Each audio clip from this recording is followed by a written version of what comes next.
Kap, anong masasabi mo about sa nangyaring pang-i-scam kay Doc Jean? Abangan yung sa dulo ng video na to dahil doon natin yan pag-uusapan. At para naman sa mga bago lang sa page, ang ginagawa po nating content tuwing 9 PM ay 1 game per day. Solo, rank, game. At ang goal natin sa content natin na to ay mag 100 win streak. Teka, baka kilala mo lang ako at lagi kang nanonood pero hindi ka pala nakapollow sa page. I-follow mo na yan. Isa lang eh. Hi guys, nandito na tayo sa 507th day ng 1 game per day and ang standing natin bago yung game na to ay 421, 85, 421 wins and 85 losses. At dito sa game na to, hindi pumayag yung S5 na mag-last pick tayo kaya napa-YSS na lang ako. Counter din kasi ito sa Johnson, mahihirapan tayo kung Bruno kasi wala tayong pang vision. So ayon, nandito na tayo sa pang 507 araw ng isang game kada araw. Digmaan na! Dito umangat yung mid lane namin, pati mid lane ng kalaban. Kaya kinlear ko na yung gitna at pinlating nga. Naubos yung plating, nabawasan pa yung tore. Sabay diretso sa turtle pre. Libre ko itong nakuha kasi naharas ng XP laner namin, yung jungler nila. Tapos Guinevere dito, masyadong lumalim. Akala niya siya'y makakawala na. Ako pa talaga, mamikrohan mo tropa. Kabisado ko na yung mga ganyang galawan. Tapos Lancelot naman dito ating bibigyan. Hahabulin, tatakbo siya. Swerte pa at nagkadash pero yung Johnson hindi tayo masasagasaan. Natin siyang mamikrohan kaso ang sakit ng mga kalaban. Nakapitas pa tayo ng isa dun man. Sabay bounce tapos balik.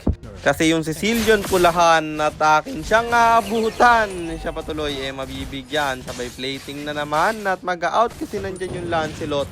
Na-clear na rin niya kasi yung minions kaya nag-turtle na lang tayo.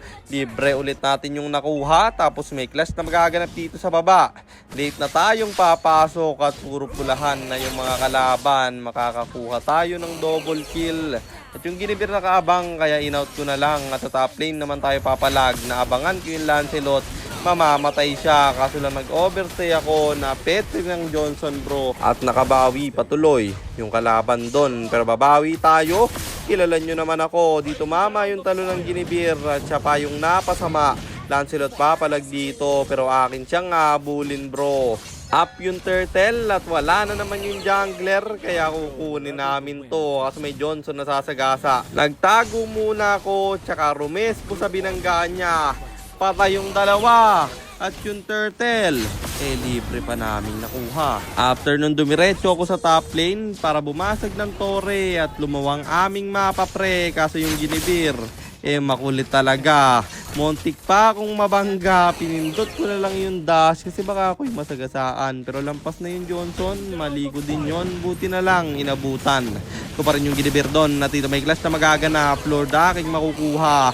Bagsak na yung dalawa at tatatluhin ko pa. Sicilian dito bumipre-hit pa talaga. Hahabulin ko yung Granger kaso lang hindi pumayag na ako'y makasabage man. Damot mo naman. Sabay basag ng tore sa gitna. Tinatry ko siyang patayin kasi ako'y nanggigigil sa kanya. Tumalo na naman yung Guinevere nila. At hindi pa rin tapos yung clash kasi sa gitna ay nagbakbakan pa. Double kill aking makukuha. Mamamatay yung Lancelot at yung Granger. Sobrang play safe talaga. Pinipilit ko siyang i-kill pero palaging nabubuhay. Kaya tore na lang aking pinuntirya. At tatapusin na namin yung laban. Nagkaroon pa ako dito ng Winter Crown. Sabay tower lock. Kaso lang kinayang depensahan ng mga kalaban. Gawa ng may Sicilian sila. Pero yung Lancelot dito papasok pa. Mamamatay siya at yung Guinevere susunod ko na. May winter ako kaya matapang. Kaso lang overstay aking ginawa man. Pero syempre pagbalik di tayo papayag na walang bawi. Namatay yung Lancelot ng kalaban. Kaya yung Lord libre naming nakuha. At amin na tong irerekta. Guinevere tatamaan ng pana. Low HP kaya pupunta sa base. At sakto yung aking Winterman. Sabay bili ng immortality. Bagsak yung Johnson ng kalaban. At dito panoodin nyo yung gagawing paghabol ng Lancelot. Kaso lang may buy and sell ako.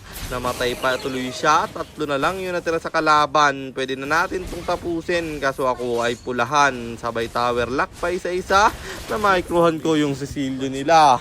At natapos ang laban. Kaya panalo na naman tayo. At ang standing na natin ay 422, 85, 422 wins and 85 losses.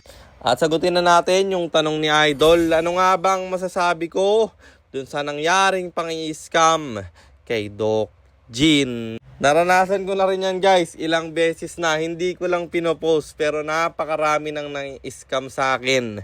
Kaya tinigasan ko na at hindi na ako pumayag na hindi payment first. Di baling wala akong client. Basta hindi ako papayag na hindi payment first kahit napakatagal ko ng client. Lalo na yung mga nasa ibang bansa na yan. Akala mo guys, ang dadaming pera, di ba? Pero pag nagkaroon sila ng opportunity na hindi ka mabayaran or hindi ka bayaran kasi pinagbigyan mo sila na laruin muna, eh, hindi ka talaga babayaran yan. Paano mo hahabulin yung mga yan, di ba? Pero tama yung ginawa ni Doc Gin guys na pinost niya tapos pinamigay niya yung account.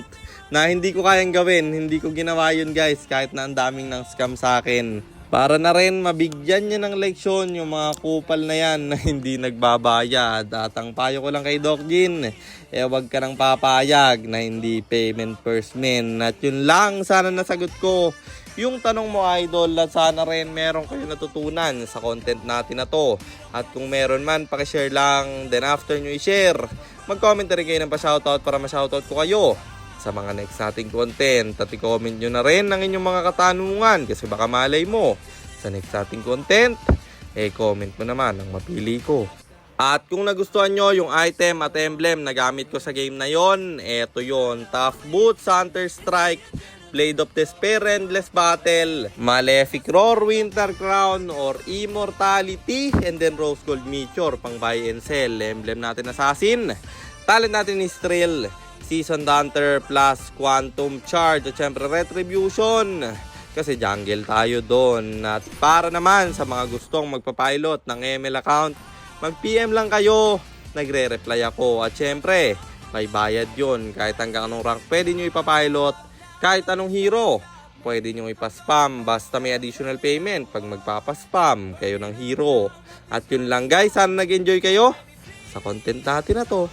At shoutout sa iyo Drasir Place, kay Ruben Castillo Pananganan Jr. at kay Justin Ramos. Maraming salamat sa inyong suporta.